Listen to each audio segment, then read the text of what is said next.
Friday? I think it's getting a chance to see our players compete.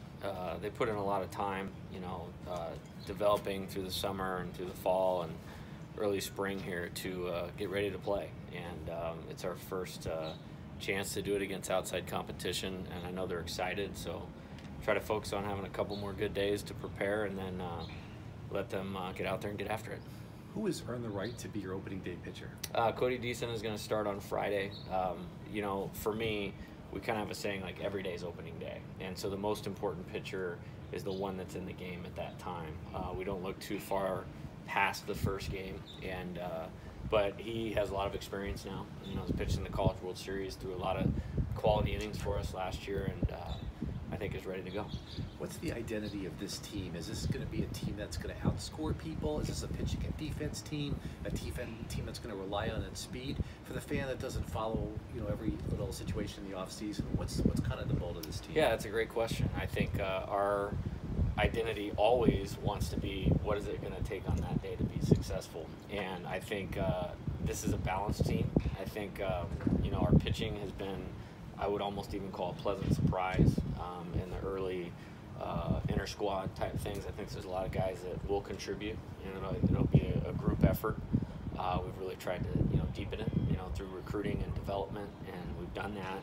I think this has a chance to be the best defensive team that we've had since I've been the coach here, and I'm excited about that. It's really important when you're playing in the Pac-12, and the margin between winning and losing is really small. And offensively, it's a whatever it takes on that type of day type mentality. We have a lot of returning hitters that have had some success.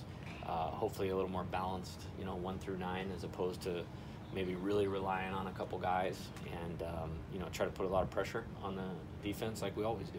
Why the best defense? Well, I think you have two of the elite catchers in the country, and it starts right there with Cesar and Ryan. I mean, that has been what a luxury, and then to have both of them for 3 years is pretty awesome. And then working through the rest of the infield, I think Alfonso Rivas is an elite defensive first baseman. And I think you all will see that as the season goes along. And that's often an undervalued position defensively. I mean, it can really pick up the rest of your infield. Nick Quintana's improved a lot defensively at third base. I'm really excited for that to be exposed to everybody. We have 3 guys in the middle infield that are all really true shortstops. Travis Minot will start at short initially. Cameron Cannon, Jacob Blass, both can play there, and both are very adequate at second base. So I'm excited for that part of it. And then in this big terrain out here that is High Corbett Field, speed's really important. And Cal Stevenson's an elite center fielder. Matt Frazier has great speed. Mitchell Morimoto can really go get the ball too. And so I think it's very complete. And so that's going to be important. Hopefully it helps our pitching and makes it a little easier to not have to score 9 runs every game. In what ways is Cody Deason better now than when you first started working with him as a freshman? Yeah, I think maturity, and I think there's some things that you can only improve on with experience, and he's had a lot of it. I was very successful in the role that we gave him as a freshman.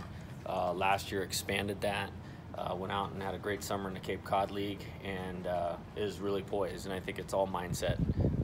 And it's a fine line, between being really ready to pitch and, maybe just kind of okay. And he's really respected what it takes to be good. And I think that's where my best peace of mind is. And I'm excited to see him compete this weekend. We might be